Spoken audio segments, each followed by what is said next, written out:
Commission will come to order. Mr. Rao, Minister Rao, it's a pleasure to have you here, and we thank you very much for your willingness to serve the OSCE as the chair in office. As we were talking privately, it's a real challenge with all the participating states and the consensus requirements. It requires a real diplomat. And we know with your experience serving in the parliament, in Poland, both in the Senate and the House, that you bring incredible experience to this position. And we appreciate your commitment to not only the human rights agenda in the OSCE, but also in Poland itself. So it's a pleasure to have you before our committee. This is a traditional hearing that we've had with the chair in office. It underscores the importance that the United States Congress and the members of our commission pay towards our participation in the OSCE. We are extremely engaged both in Vienna with Ambassador Carpenter and our mission there, as well as active in the OSCE Parliamentary Assembly, where several of our members are in key leadership positions within the OSCE Parliamentary Assembly. And I know that Congressman Cohn will be leading a congressional delegation to Vienna in 2 weeks for the OSCE Parliamentary Assembly winter meeting. I know that Senator Wicker will participate in that as well. So we have a robust participation in the OSCE, and we look forward to this opportunity to review with you your priorities and to share with you some of our thoughts about the key issues that need to be confronted within the OSCE. This year, the OSCE is facing one of the most serious crises in decades. Russian troops are amassed on the border with Ukraine. And I'm going to just point out there's an all-Senate briefing on Ukraine, classified briefing, that occurs at 11 o'clock. So that's going to have some conflicts with this hearing. We recognize that. But as I told the minister's presence before us is our top priority today, and we very much appreciate that. So we will take the time that's necessary. The Kremlin threatens menace not only to Ukraine and the wider region, including Poland, but also the long-cherished dream of Europe, whole, free, and at peace. President George H.W. Bush first raised that concept in a speech in Germany in 1989 and said that the foundation of lasting security comes not from tanks, troops, or barbed wire. It is built on shared values and agreements that link free people. These are the same values that the OSCE has built since the Helsinki Final Act in 1975. The United States stands ready to find areas of common purpose and cooperation with Russia if it's willing and sincere. But the sovereignty of Ukraine and the freedom of Europe is not something we can bargain away at a point of a gun. I welcome that Poland is offering Ukraine military support, including defensive arms. It's now up to Russia to consider its place in Europe, in the world, and in the OSCE. The Kremlin must choose to make war on Europe and risk scathing international isolation, crushing economic penalties, and invite the full defensive power of the Euro-Atlantic to Eastern Europe. Where Moscow can recommit itself to diplomacy and its obligations under the Helsinki Final Act, and we can forge a new future based on mutual respect, cooperation, human rights, and democracy. Yesterday, as I explained to the minister, the Commission held a hearing to discuss the threat with a panel of experts. That discussion I thought was extremely helpful, and it was a very lively discussion that took place before the Commission. Of course, your chairmanship of the OSCE will also have to address other concerns as well. Kazakhstan has recently seen surprising unrest, and for the first time ever, intervention by the Russian-led Collective Security Treaty Organization. Last year's war between Azerbaijan and Armenia has left an enlarged Russian military presence in the South Caucasus, along with its continuing military occupation of major portions of Georgia. All participating states continue to mitigate the impact of COVID-19 pandemic in the way that it has been used in some countries to rationalize restrictions on critical voices, journalists, political demonstrations, and civil societies. In addition to serving as the chair of the Helsinki Commission, I also serve as the OSCE Parliamentary Assembly's Special Representative on Anti-Semitism, Racism, and Intolerance. In this role, I have focused on the growing manifestations of anti-Semitism and anti-Muslim bigotry in the region, including in the United States, as well as discriminatory policing, racism, and xenophobia, including towards migrants and refugee populations. These problems have been made worse by the pandemic and reflect the need for the OSCE states to strengthen the implementation of our human rights commitments. As this hearing has taken place following recent commemorations of January 27th, the International Day of Holocaust Remembrance, I would be remiss if I did not raise the recent attack of the Jewish synagogue congregation, Beth Israel, in Texas. This is yet another example of the threat many Jewish synagogues, schools, and cemeteries have been under, forcing the need for increased security for Jewish institutions. We must act, and I urge the OSCE to make this an even greater priority. In July, the OSCE Parliamentary Assembly's annual meeting adopted a resolution I drafted entitled Addressing the Rise in Hate, Intolerance, Violence, and Discrimination Across the OSCE Region. This resolution calls for an OSCE strategy to strengthen the implementation of existing commitments, especially those concerning anti-Semitism and discriminatory policing. I hope you will make this a priority during your chairmanship. I also urge that you prioritize the holding of the Human Dimensions Implementation Meeting in Warsaw this year. Russia must not be allowed to again block this essential meeting, which not only reviews the human rights records of all OSCE states, but also provides a unique forum for civil society to bring their concerns directly to the government's concern. I am encouraged that your chairmanship has already released draft decisions on the arrangement for the meeting. I would also like to stress the importance of fighting corruption. I hope that the OSCE can step up its efforts in this regard. President Biden rightly has declared the countering corruption as a core U.S. national security interest. And there's no doubt in my mind that corruption poses a threat to democracy. As you can see, that's just scratching the surface at the agenda. We know that you have an extremely challenging agenda items to cover during your year as chair in office. We are joined by Congressman Cohn, who is the House Chair of the U.S. Helsinki Commission. We also have Representative Gallego, who's with us today, who's a member of our commission, and others will be attending in person and virtually. And if the co-chair is prepared, or we can go right to the minister, whatever. All right. I've already, I think, pointed out that Minister Rawl has a distinguished record of government service, having served in both the upper and lower houses of Poland's parliament, and as a governor. He's also an active member of Poland's first independent trade union, Solidarity. The Solidarity movement challenged Soviet authorities 40 years ago and is credited with contributing to the eventual collapse of the ruling Communist Party in Poland and across the Soviet bloc.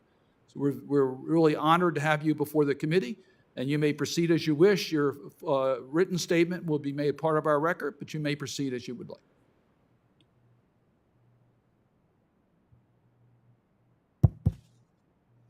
Thank you very much. Thank you. Honorable Chairman Cardian, Honorable Co-Chairman Cohen, distinguished members of the Helsinki Commission. Thank you for the opportunity to speak to you today in my capacity as the OSCE Chairman in office. We highly value and greatly appreciate your leadership and commitment in advancing the principles of the organization. I'm particularly looking forward to working closely with you on fulfilling the OSCE mandate and its important mission. Allow me to open with a personal remark. When the OSCE final document was signed in Helsinki back in 1975, I was a law student at the University of Łódź. Poland was a country subjugated to the Soviet Union. The Iron Curtain seemed to divide the continent permanently. However, the final document signed in Helsinki inspired people throughout the communist bloc. Despite repressions, they were not afraid to follow the idea of freedom and to defend human and civil rights. There were not many of them, and they risked a lot. In my home country, Poland, the Workers' Defense Committee was established, as well as the Movement for the Defense of Human and Civic Rights. It openly set as its objective pressuring the authorities of communist Poland to comply with the provisions of the Conference for Security and Cooperation in Europe. In neighboring Czechoslovakia, the Charter 77 movement was founded and the Prague Appeal was published. The vision of Europe as a common area of peace and freedom was developed. At that time, these were dreams which required civil courage to follow them. But so it is with the great things of this world that there are always few to begin with, and the task seems difficult. When I was helping to establish the Solidarity movement in the early 1980s, I had a conviction that the movement is only a branch of a community of free people that saw no walls, no curtains, and no borders. The same conviction was then shared by 10 million of Poles who joined Solidarność. At the time, I could not have imagined that 40 years later, already as foreign minister of a free Poland and the OSCE chairman in office, I would be appearing in Washington, D.C. before the Commission on Security and Cooperation in Europe. I'm now of a similar age of the first chairman of the Commission, Dante Fasel, who assumed that position nearly 45 years ago. Chairman Fasel was a man of action. He and his friend decided to join National Guard when Hitler and Stalin invaded Poland in 1939, giving a start to World War II.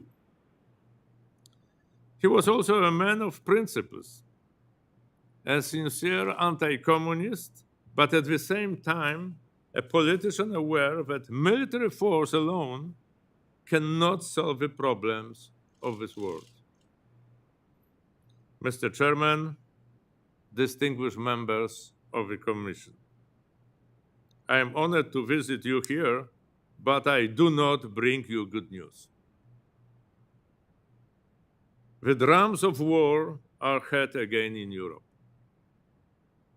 My intention for today's meeting was to present Poland's priorities for its chairmanship, which cover all aspects of the OSCE agenda. However, I must start with the developments concerning a growing threat to Ukraine, which are deeply alarming. We are in a critical moment for European and global security, and we should talk about the role of the OSCE in addressing the ongoing tensions. As a matter of fact, the risk of a major war in Europe is now greater than has been any time in the last 30 years. This is not just a rhetorical figure. We need to be aware that any escalation of a conflict in and around Ukraine would not only bring human suffering, but would also bring about profound political, strategic, economic, and military consequences. Once war is unleashed, nobody can foresee its outcome. The situation can spiral out of control very quickly and push whole Europe into a massive, multi-dimensional security crisis with suffering of millions on the scales unseen since World War II. But the stakes couldn't be higher. Europeans and our allies in North America are facing a threat to the very principles of the security system which the OSCE and OSCE has been designed to underpin and promote. European security architecture, as we know it, could quickly descend into chaos.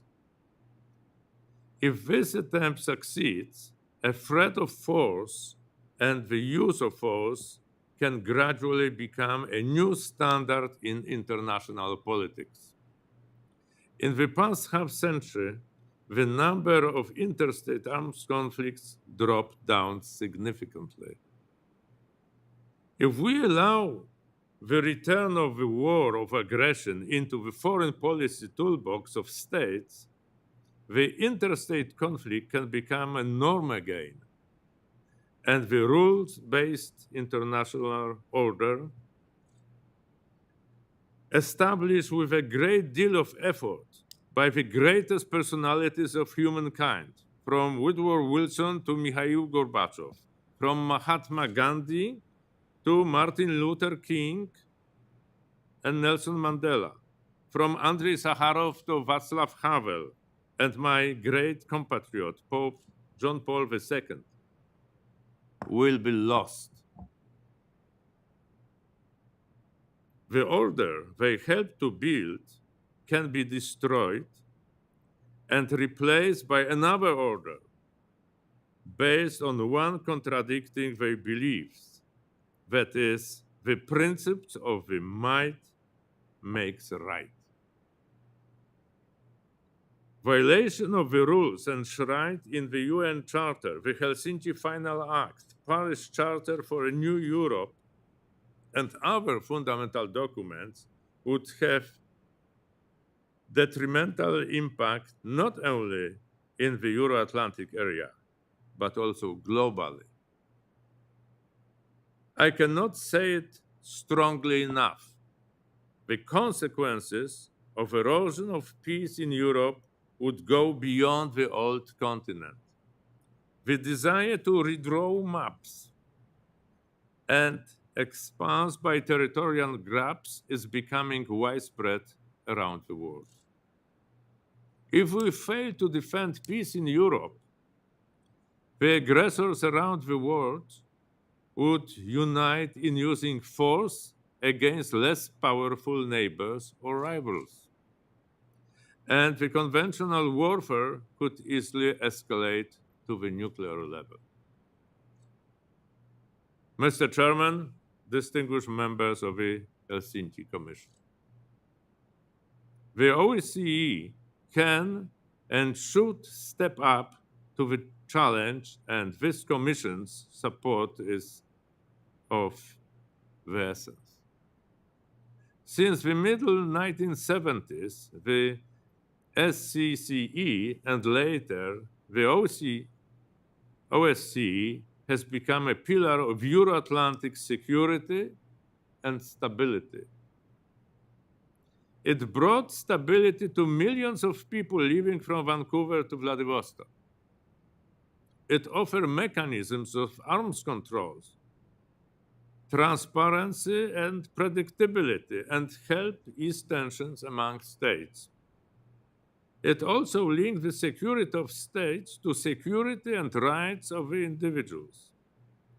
At least 4 generations, from our parents to our grandchildren have benefited from this stability. It is our duty to protect it for future generations.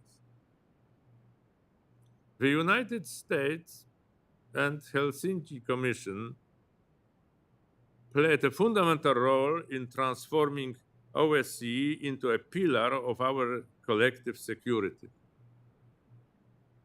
As members of this commission, you understand that the security on both sides of the Atlantic is closely interconnected, and that the US is an indispensable part of European security order.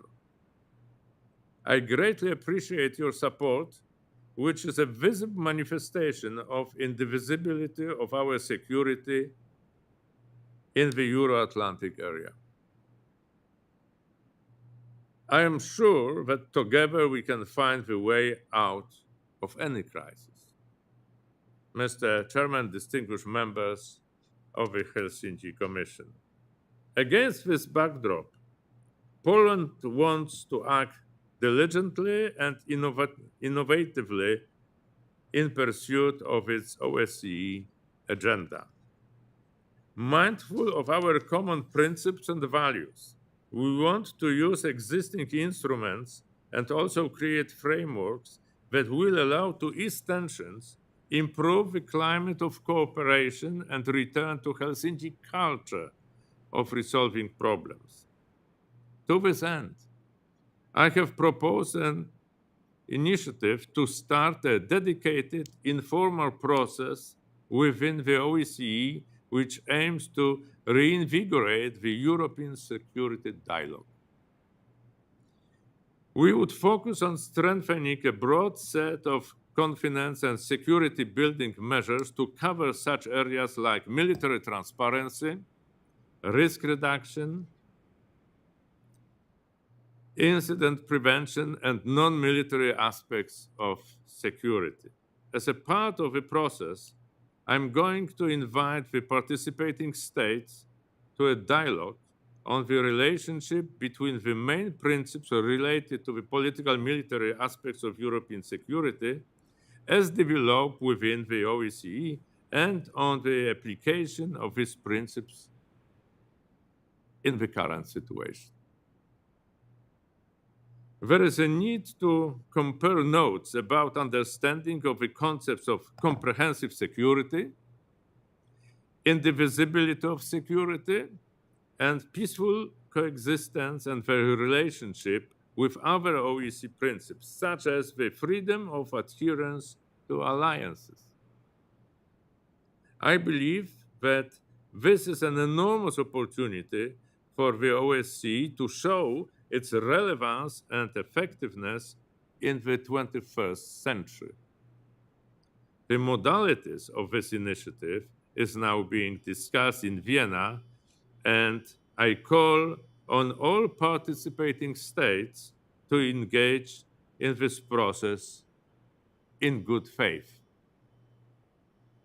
We greatly appreciate strong support and commitment to this initiative from the US government. At the same time, I hope this effort will be well received by members of the US Congress. Mr. Chairman, distinguished members of the Commission, all the ongoing conflicts in the OSCE area present serious challenge, or rather challenges, to European security. Very often, they have resulted from flagrant violations of international law and OSCE principles and commitments. The Russia-Ukraine conflict remains the most blunt example of violations of our commonly agreed principles, and therefore I will focus on this crisis. The situation in eastern Ukraine deserves our constant attention and care. Any sustainable political solution must fully respect sovereignty, territorial integrity, and independence of Ukraine. We strongly support the political settlement process undertaken in the Normandy format and I'm glad we have seen some positive signals over the last few days. As the OSCE chair, Poland will facilitate further talks between Ukraine and Russia within the trilateral contact group. But the negotiations cannot be reduced to mere politics alone. As I mentioned in Vienna a few weeks ago, behind any protracted conflict, there are people that suffer the most. Therefore, we will also spare no efforts that the prisoners exchange based on the principles all for all finally takes place, as provided in the Minsk agreements, and the humanitarian situation in the conflict areas is improved. Of course, we are aware that the reality does not always reflect our expectations, and that the resolution of a conflict will not come overnight. Therefore, it is of crucial importance that the security situation in Donbass is conducive for further dialogue. In this respect, Poland will continue efforts of the previous OSCE chairperson in office to facilitate implementation and monitoring the ceasefire agreement in Donbass, which requires that the OSCE special monitoring mission to Ukraine is strengthened and its mandate systematically extended.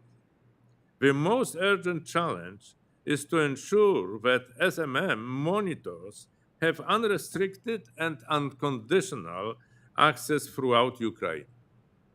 We will spare no efforts to facilitate the extension of the SMM mandate beyond March 31st. We deeply regret Russian decision not to support the extension of the mandate of another OSCE observer mission at the Russian checkpoints of Gukovo and Donetsk at the border with Ukraine, which was an important confidence-building measure. I'm determined to work with all parties involved to hammer out working solution of the problem. Mr. Chairman, distinguished members of the Commission, the economic and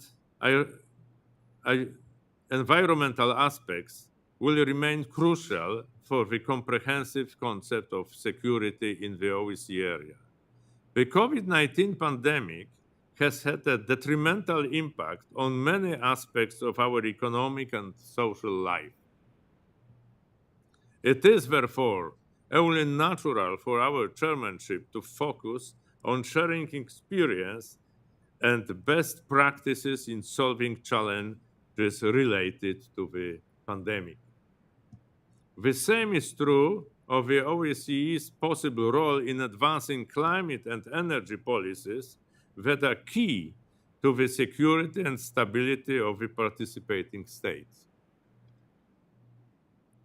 We can build on the premise that we all are interested in a just, effective, and sustainable energy transformation of our economies.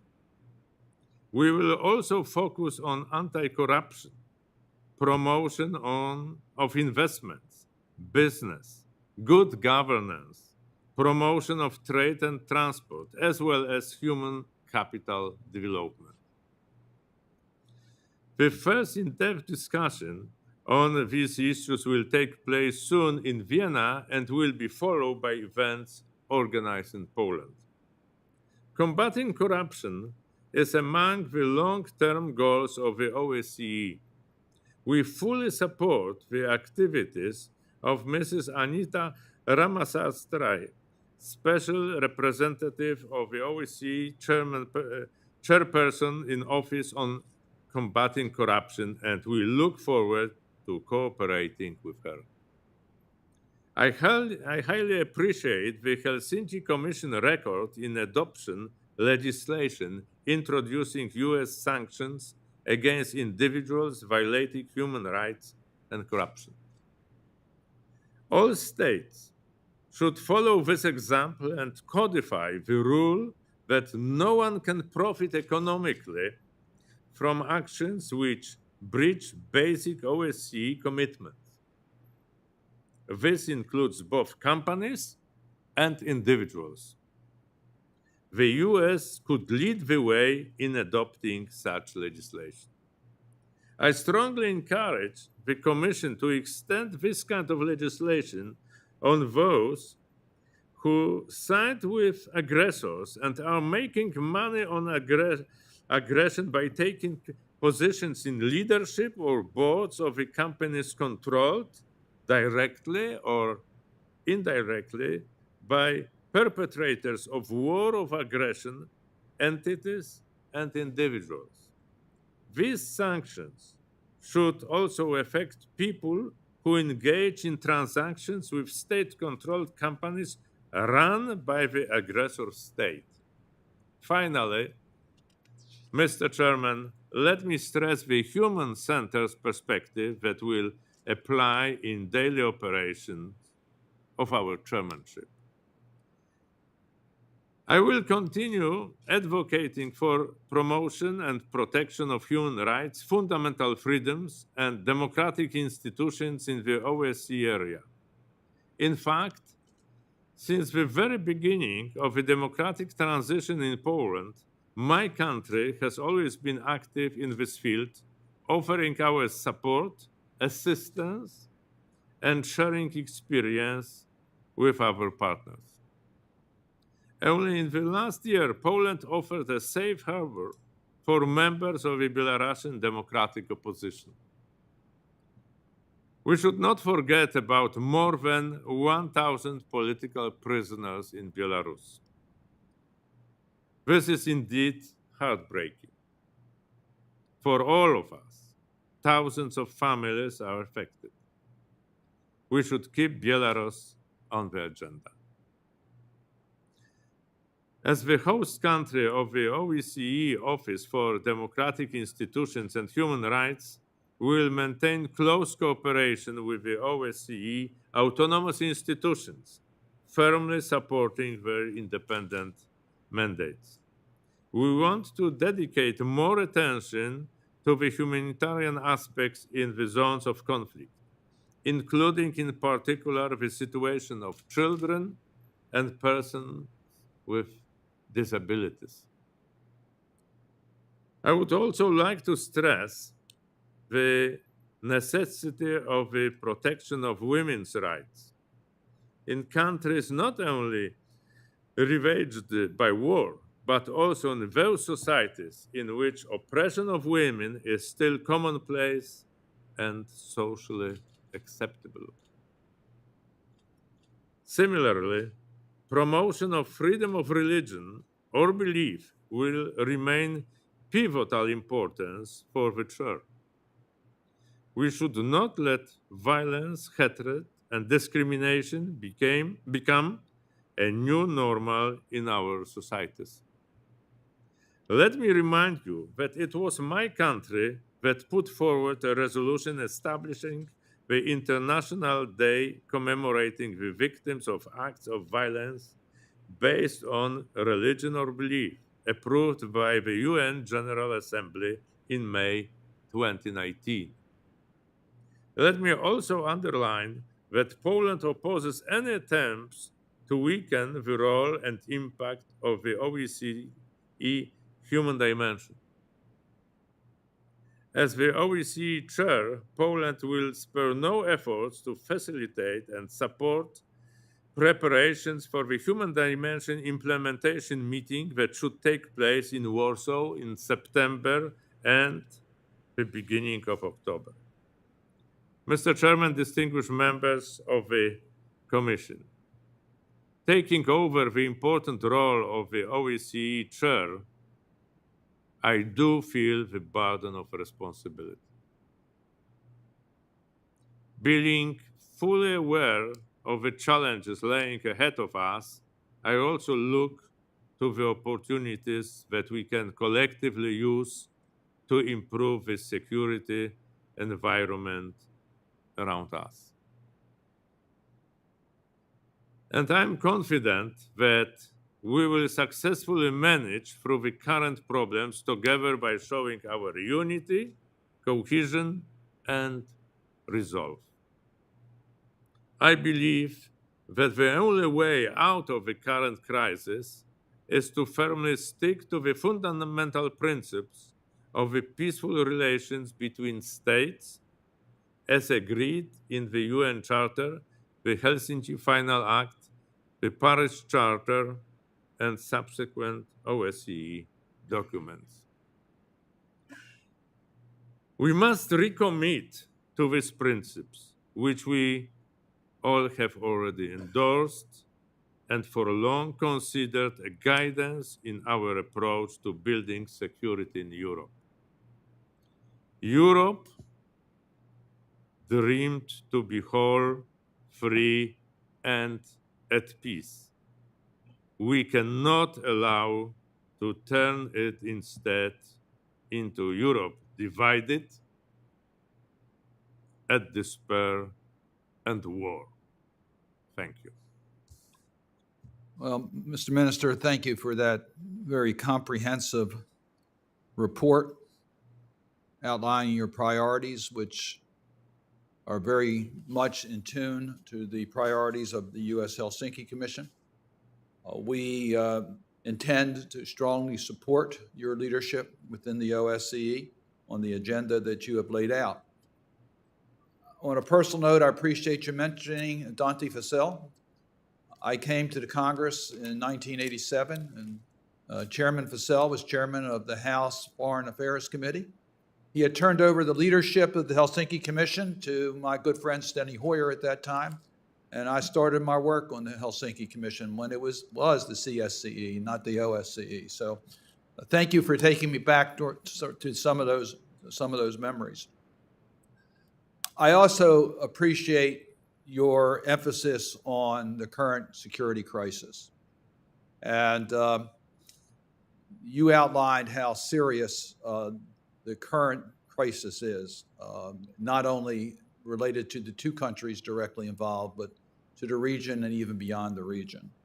So I strongly support a process within the OSCE aimed at reinvigorating the European security dialogue.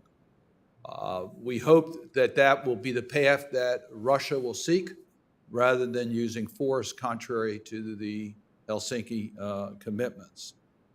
And your support for expanding and extending the mandate in regards to the special monitoring mission in Ukraine is one that we also strongly support. We need to have the objective OSCE monitors on the ground to know exactly what the circumstances are. So we very much support your efforts in that regard. I also just want to underscore how I appreciate your emphasis on the anti-corruption agenda. We recognize that corruption is the fuel for bringing down democratic institutions. We've seen that playbook being used by Mr. Putin, and it's now being copied in other countries, including within the OSCE region. No country is free from corruption, so all of us have responsibilities to root out corruption, and I appreciate your commitment in that regard. Thank you. It was either good staff work or whatever that you mentioned our work here in regards to sanctions, particularly individual sanctions. We do believe that individual sanctions can play a critical role in reversing the type of human rights violations that we've seen. We do believe that these individual sanctions need to be applied in regards to fighting corruption, as well as the enablers. And I appreciate your reference to sanctions should affect people who are engaged in transactions with state-controlled companies run by aggressive states. We have enablers, and the enablers also need to be part of that. We were joined by Senator Wicker. Senator Wicker's been my co-partner in regards to the individual sanction legislation in the United States Senate. We're also joined by Congressman Vesey, who's with us today via the internet. One or two more points, and I'm going to turn it over to Congressman Cohn for his comments and questions. Thank you for mentioning Belarus, because unfortunately, with what's happening right now in Ukraine, some of them are forgetting those who have been victimized by the tragedies within Belarus. And thank you for Poland's efforts in regards to those who have fled the oppressive regime there. So, and lastly, in regards to the Human Dimension Implementation Meeting, I can assure you we will be there actively participating in Warsaw for that meeting, as I mentioned to you a little bit earlier. So with that, let me invite Congressman Cohn for his comments and questions.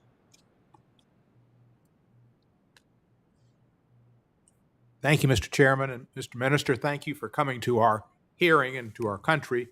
I've read your bio, and I feel very comfortable with your position as chairman at this very crucial time for the OSCE and for all of the democratic states in Europe and in North America.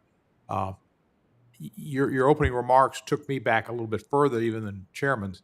When I was in high school, Dante Fascell was my congressperson, and it was the first congressional campaign I think I participated in. It was in a very minor way, but I went and did some things. And I was in law school about the same time you were, so I never imagined I'd be at the OSCE or even here in any way whatsoever. But we've come a long way, and now we're at a spot where we have to do something of great importance, and you have a particularly important role because I don't think we've faced a greater crisis than we do today. What's going on is we had a hearing yesterday with Dr. Fiona Taylor, an expert on Russia and Putin, Ambassador Taylor, and General Hodge, and they gave us their thoughts. They all were kind of the perspective that they thought we would not have military conflict in Ukraine. I'm not as comfortable as they are. Mr. Putin is he's on a mission that doesn't stop in Ukraine. It doesn't stop in eastern Ukraine. It doesn't stop in Kyiv.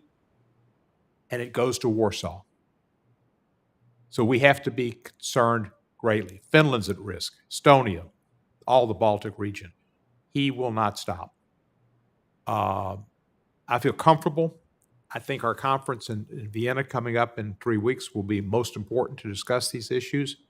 And I look forward to supporting you in your efforts to have ODIHR have a hearing in Warsaw this year, which the Russians blocked last time. To look into issues. The chairman is our particular emissary on issues concerning anti-Semitism, and that's an issue he and I share a great concern about, and I think the whole commission does, in fact. But that's another issue that will come up. More anti-Semitism acts in the United States than in almost any years before. It's really scary, and around the world as well.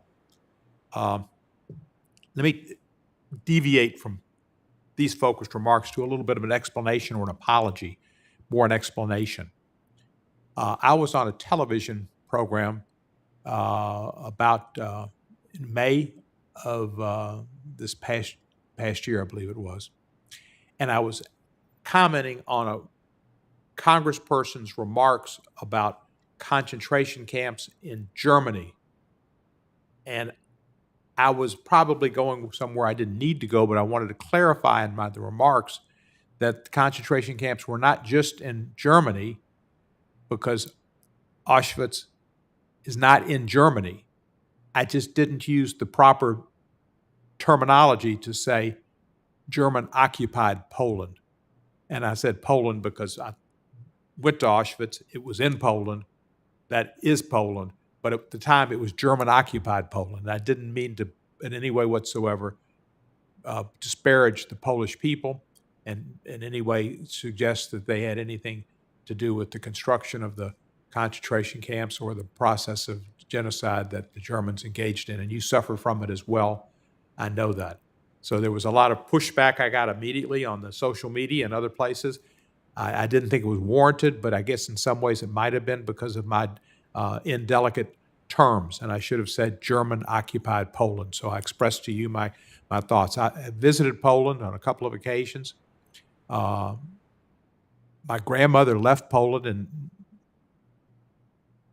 1914, She was able to leave before the Holocaust and all, but have relatives from Poland and have fondness for the Polish people. So I look forward to working with you. When Lukashenko sent the refugees to your border, do you believe that was, and have you found any reason to believe that Russia was behind that, or was that all Lukashenko's idea, in your opinion? You can go ahead and answer that, and I'll go to some other questions. Or you can chastise me for not saying German-occupied Poland. I'll accept it.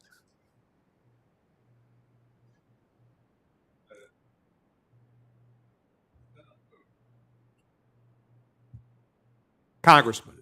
So, but I wanted to address Mr. Chairman. Okay. Am I supposed to answer right now, or you are okay? You have the floor. Okay. Thank you. Thank you very much for raising the issues that I managed to stress in my presentation. Thank you for all your kind words and the promise to support the agenda of the OSCE under my chairmanship. As far as the questions, detailed questions put by the congressman, well, let me begin with the developments in around Ukraine. Well, there are many good reasons to believe that the dynamics of this conflict is going to look exactly the way you described it, Congressman, because there is a lot of military, but I believe above all historical arguments to pursue this line of thought. But we have to remember that the task of the OSCE is to implement the principes of international law, including the principes of the OSCE, which state that all members of the international community, especially the states, are free and equal. And if we assume that, it rules out, by definition, not only any concepts of spheres of influence or the regionalization of security, but also it rules out any activities that are aimed at establishing this kind of international order. And I'm convinced that despite these dynamics that can be justly defended in intellectual terms, there is a reasonable conviction, and a true one, that if we join forces, if we stick to the principles of the OSCE, there is still a chance to stop these detrimental developments. And why do I believe that?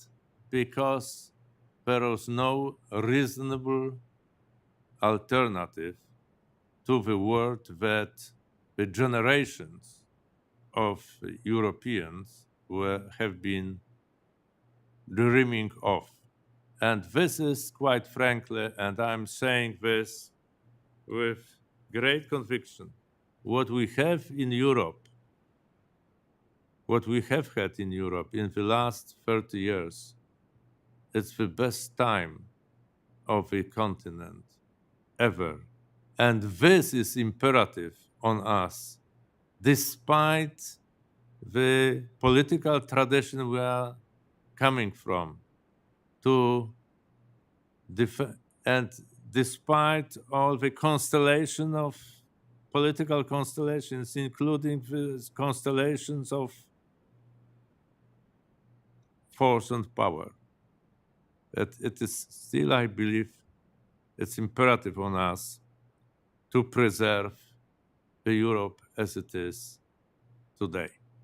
As far as the Belarus is concerned, well, it's deplorable to use human beings as a weapon in a political game. It is exactly what we are seeing at the Polish-Belarusian border. I don't want to speculate whether this has been arranged by the Belarusian authorities on their own, or somebody has helped them to orchestrate this international endeavor, so to speak. But nevertheless, the moral evaluation of these deeds are such that they have nothing to do with the values that we are determined to defend. As far as the refugees are concerned, let me, Congressman, stay for a while with the Polish experience. For the time being, we are hosting about 200,000 Belarusians in Poland these days. We issued 15,000 humanitarian visas. On top of that, we are hosting 1.5 million of our Ukrainian neighbors. And we in Poland used to host, about 3 decades ago, thousands and thousands of refugees from Chechnya. So this indicates that our approach to the refugees issue has not only political, but above all human and moral dimension. We Poles used to ask for shelter and the international protections in other countries, especially people of my generation who belong to the Solidarity generation. And it was offered to us. And we do believe that it's our natural duty, not a moral duty, simply human natural duty to offer a similar shelter to those who are in need, but who are really in need, and they are not being instrumentalized. And the last thing, Congressman, you were kind enough to raise was the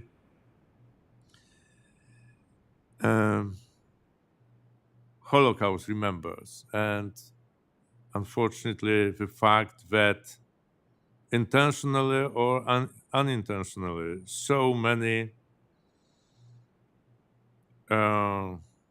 media and authorities are trying to use the memories of the Holocaust for their own reasons. And thank you for indicating that indeed Auschwitz and other concentration camps launched and led, organized by the Germans during World War II, were created in the occupied Poland. They were and they should stay in our memory only as German concentration camps, regardless where they were established. I suppose this is this kind of intellectual honesty that we owe above all to the victims of Holocaust. Thank you. Thank you, sir. And I maybe shouldn't have asked you if you thought that Russia was behind the border crisis, but you showed, by doing it, you showed me why you were the foreign minister. Your answer was perfect. And you're right that even though my feelings are less optimistic than the panelist we had yesterday concerning the Russian action in Ukraine, Elie Wiesel, a great survivor of the Holocaust and human rights advocate, told President Reagan he should not go to Bitburg Cemetery because there were SS soldiers there. And he said at the time that there was all kind of problems in the world. There were apartheid in South Africa, and there were issues between the people in India and Pakistan and within India as well and other places in the world. And he said, everywhere I look, there's problems, but you have to have hope. You always have to, because if you don't have hope, the only answer is despair, and despair is never the answer. So we're fortunate to have you as the chairman. I look forward to working with you, and I thank you, sir. Yield back. Thank you. Well, Mr. Minister, we stuck to our commitment to try to conduct this within an hour. Again, we thank you for your comprehensive report. We want to work closely with you. As I mentioned earlier, we are active not only in the OSCE through our mission in Vienna, but through the OSCE Parliamentary Assembly. The United States is somewhat unique because of the Helsinki Commission, but also because of the separation of branches. So we work very closely together with the executive branch and legislative branch on OSCE matters. And we hope that you will utilize our participation and the participation of the OSCE Parliamentary Assembly in carrying out your mission. The good thing about the Parliamentary Assembly, we don't have to always act by consensus, so we can get things done a little bit easier than you can in Vienna. I know at times you're envious about that. So let us make sure we work together. The circumstances are rather dire, and the OSCE has a proud tradition of being a very effective forum to resolve these not only regional issues, they're really global issues. So again, thank you for your commitment and your time and your willingness to take on this responsibility. The Commission will stand adjourned.